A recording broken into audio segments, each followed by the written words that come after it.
Britain के इतिहास में पहली बार ऐसा हुआ है जब हाउस ऑफ कॉमन्स में सभी राजनीतिक पार्टियों ने रमजान के मौके पर इफ्तार पार्टी का आयोजन कराया है। इससे पहले हर साल यह आयोजन स्पीकर हाउस में हुआ करता था, लेकिन पहली बार ब्रिटेन की सरकार ने वहां की संसद में यह इफ्तार पार्टी दी और इस मौके पर एक इमाम ने बाकायदा ब्रिटेन की संसद को संबोधित भी किया। इससे पहले ब्रिटेन के राजशाही परिवार ने भी इतिहास में पहली बार रमजान की इफ्तार पार्टी दी और यह इफ्तार पार्टी इंग्लैंड के उसी राजमहल में हुई जिसे विंडसर कासल कहते हैं। यह दुनिया का सबसे विशाल राजमहल है जो 955 वर्ष पुराना है और पहली बार इसके सेंट जॉर्जेस हॉल में रमजान की इफ्तार पार्टी हुई है जिसमें 350 आम मुसलमान शामिल हुए, यानी ब्रिटेन के मुसलमान वहां पर शामिल हुए और ब्रिटेन के प्रधानमंत्री केयर स्टार्मर इस इफ्तार पार्टी में खुद मौजूद थे। दुनिया इस बात से हैरान है कि जो ब्रिटेन खुद को औपचारिक रूप से एक ईसाई देश मानता है, वहां की पूरी संसद और वहां का राजशाही परिवार रमजान पर इफ्तार पार्टी क्यों दे रहे हैं। और ब्रिटेन के राजा किंग चार्ल्स III रमजान के मौके पर ब्रिटेन के मुसलमानों से सड़कों पर जाकर मिल रहे हैं और उनके लिए अपने हाथों से बिरयानी पैक कर रहे हैं।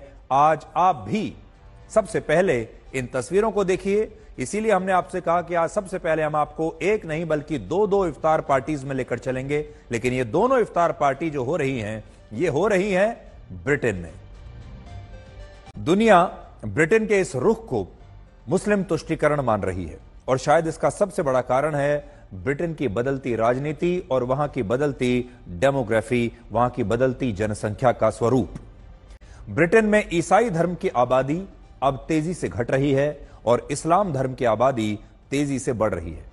वर्ष 2011 से 2022 के बीच 10 साल में ईसाई धर्म की आबादी ब्रिटेन में 60% से घटकर 46% रह गई और इसमें 14% की गिरावट आई और ब्रिटेन में क्रिश्चियंस जो हैं उनकी संख्या 3 करोड़ 33 लाख से घटकर 2 करोड़ 75 लाख रह गई, यानी वहां ईसाइयों की संख्या घट रही है। जैसा कि आप इस ग्राफ में देखिए, ये जो नीली वाली आपको लाइन दिख रही है, ये ईसाई धर्म के मानने वालों की लाइन है जो तेजी से कम हो रही है। दूसरी तरफ इसी समय अवधि में यानी इन्हीं 10 वर्षों में ब्रिटेन में मुसलमानों की आबादी 4.9% से बढ़कर 6.5% हो गई और इंग्लैंड और वेल्स में अब मुसलमानों की संख्या 27 लाख से बढ़कर 39 लाख हो चुकी है। ब्रिटेन में ऐसे लोगों की संख्या भी तेजी से बढ़ी है जो अब किसी भी धर्म को नहीं मानते। ऐसे लोगों की आबादी वहां अब 34% हो चुकी है। सोचिए, 34% लोग ऐसे हैं ब्रिटेन में जो अब किसी भी धर्म को नहीं मानते। लेकिन बड़ी बात यह है कि जो लोग अपने धर्म को छोड़कर नो रिलीजन के कॉलम पर टिक कर रहे हैं, उनमें इस्लाम धर्म के लोग नहीं हैं, बल्कि उनमें सिर्फ ईसाई धर्म के लोग हैं। यानी ईसाई धर्म के जो लोग हैं वो बड़ी संख्या में अब ईसाई धर्म से बाहर निकलकर ऐसे लोग बनते जा रहे हैं जो किसी भी धर्म को नहीं मानते। यानी अपने धर्म को छोड़ने वालों में सबसे ज्यादा संख्या ईसाई धर्म के लोगों की है, लेकिन इस्लाम धर्म में किसी ने भी अपने धर्म को नहीं छोड़ा है। और इसी बदलती डेमोग्राफी ने ही मुसलमानों को ब्रिटेन की राजनीति में बहुत महत्वपूर्ण बना दिया है।